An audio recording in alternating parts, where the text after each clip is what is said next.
Welcome to a review of a Toyota Yaris 1.3 automatic CVT UK spec. This is the model that ran from 1999 all the way to 2005, and this is literally the most reliable, best small car, budget car you can buy, ladies and gentlemen. Guaranteed. This is my number one small car in terms of solely on reliability purposes. So if you're after one of those, this is the one, and this is the most reliable automatic small car money can buy, and these are going for good money. Although it's an old car, 04 plate, this one is going for nearly £3,000 because it's only got 25,000 miles on the clock. But these go for good money, and for a good reason, because they never break. The old 4-speed automatic, bulletproof engine, bulletproof, so hardly anything to do with these other than basic maintenance. Okay, so let's have a little walk around. Lovely bubble shape. This was pioneering at its time. This is the facelift model, of course. So the first model was from 1999 to 2002. That was made in Japan. These ones are, the facelift ones were made in France. So out of the two, to be honest, I'd rather get the Japanese ones. They seem to be a little bit more nippier for some reason. But anyway, both highly desirable, highly reliable. So have a look around. Lovely bubble shape. Looks fresh even to this day, to be honest with you. Nice alloy wheels. This is the T-Spirit version at the time. So if we look at the side profile from the back, nice high roof line, and the back, nice design to the back actually, and it's got nice little curves there to the boot that follow all the way from the front to the back. So lovely jubbly. Let's have a little walk around the side. Obviously it's the same. Excellent proportions, you can park it anywhere, goes like a go-kart. And this is the 1.3 petrol. As you can hear, it just hums a little bit, but what do you expect? That's how these are.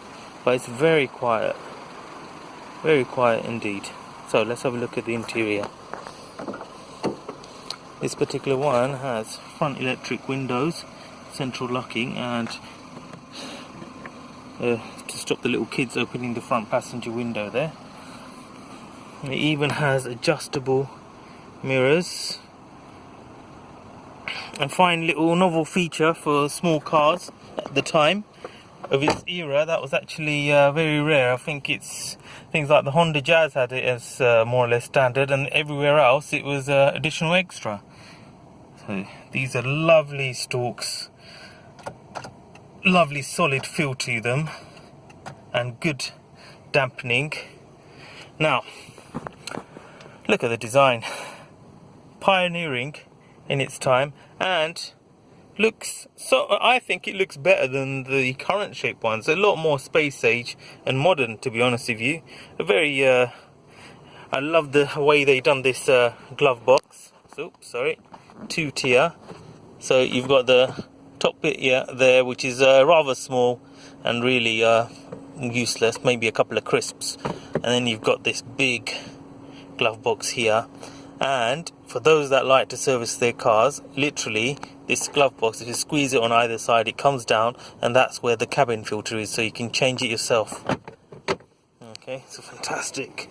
All the plastics, you would have had people complaining about them being hard, but 16 years on, look at this, not a rattle in sight, clunks like it's new, all the handles are working, nothing's broken, the air conditioning is working fine and lovely. As standard, you've got your trip computer, and you've got FM radio, and you've got your CD player here. No USB connection, but you've got the cigarette lighter, so I'm sure you can adapt it. Lovely manual sunroof, and because of the high roof line, it's excellent headroom, even for fully grown adults, those that are 6 foot. Let me show you the back. Oh, here's the gearbox before I forget. Lovely, reliable, good old automatic gearbox. Not the smoothest thing in the world, but bulletproof. Let's have a look at the back. Now, legroom is a bit limited, mind you, but once you're in, because of the rounded shape of the roof, plenty of headroom, maybe not so much legroom. As you can see here, I've got the seat way back for the equivalent person that is 6 foot, and then I'm 5'6", and my legs are touching here, but the seats have got some give to it, which is very good. And these seats, they are not too low, they're quite high riding, so for your elderly relatives, etc., it's fantastic to get in and out of. They literally slip in and out. My dad, he had mobility difficulties, and my little sister, she's got a Yaris like this, and this was like the only car he could literally just slide into as if he's a youthful teenager. So for those of you with mobility difficulties or elderly relatives, this is an excellent car in terms of letting them get in and out. A very practical car, and you can sit 4 adults in comfort. Little feature on these, this is where you can put, basically I'll show you. So once you got the seats down, you can tuck in the seat buckle so it doesn't get trapped behind the seat. Excellent little feature. Rear windows are manual, less to go wrong, but highly reliable. Like I said, all the electronics on this car, everything works. Fan, CD, wipers, everything. The only downside to this car, sorry, I've got some shopping in here, is that the boot. Actually, it's good that I've got shopping here. Gives you an idea. Look, there you go. Not much space, but what you can do, if I can, there's a little lever. There's the lever there, so you can actually pull the back seats, slide them back and forth to increase the boot space, and this actually is the increased boot space. So as you can see, it's not too much. You've got a space saver spare wheel as standard, but if you really do need the space, these seats fold down to give you an nigh on van-like space. But there is a little hump when the seats fold down. There's a bit.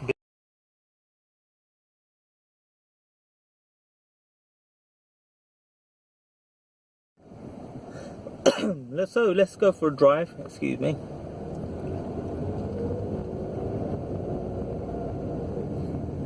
So it picks up speed nice and smoothly.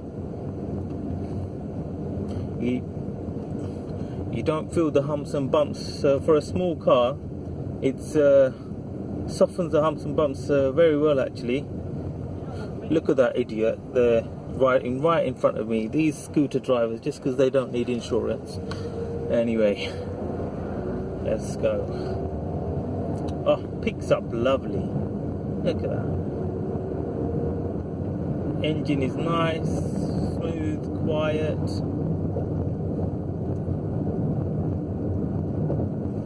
Bit of tyre roar on these rough roads I've got here, but it's going over the undulations very nicely. I'm not being jostled too much, so it's nice and comfortable. I'm insulated relatively well, maybe not to the standard of a Polo. A Polo is probably the most grown-up small car around, but this, so light. It's the power steering is nice and light, but still precise. You can actually literally drive this with 2 fingers on the steering wheel. It's that light and easy to drive. This is fantastic if you're one of those nervous drivers, or you're new driver that are unsure about these tight roads, especially here in London. Excellent for you. And let's try the brakes. Ooh, nice and sharp. There you go, excellent brakes. Okay, let's go. The brights are green. Picks up speed very well. Let's to a tight turn here. It goes around the corner effortlessly, doesn't throw you.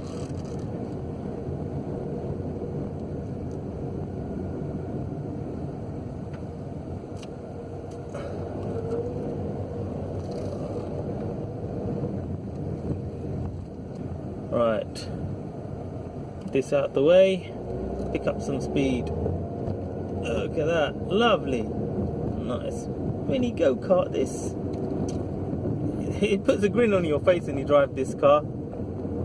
A lot of fun to drive. Just like whittle through like the tighter spaces, especially.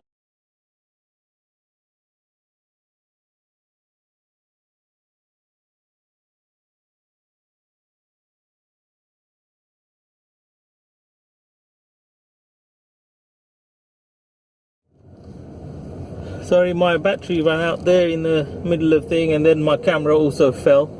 So actually, if you see that the scenery is a little bit different. Anyway, as I was saying, it's super nice, tight turn-ins, handles the corners lovely, and here I am driving along at 30 miles an hour, nice and smooth pickup, smooth drive, lovely quiet engine, relatively well insulated. Yeah, this is why I love this car. So easy to drive, and because of the relatively high seating position. Alright, for those looking for a sporty drive, well, you would, I don't know why you would be when you're buying a small little cheap runabout like this, but you know, for everyone else, the nice elevated seating space gives you a great view out, and the visibility is excellent. Front. So we've gone for the test drive, and I gotta say, lovely nippy runner. I'm sure you'll agree. Looks lovely. You can go anywhere in this car and not look embarrassed by it. You know, it's a classless vehicle for prince or pauper, and as you've seen, it's highly economical. You'll average over 40 miles per gallon on this car. Or if you okay, lost audio there. Just wanted to say it was hugely practical, hugely economical, and amazing reliability. Never lets you down. And so that's why it's my #1 small car you can buy for the money. Hope you like this video, everyone. Make sure you like and subscribe, and see you soon. Take care. Bye bye.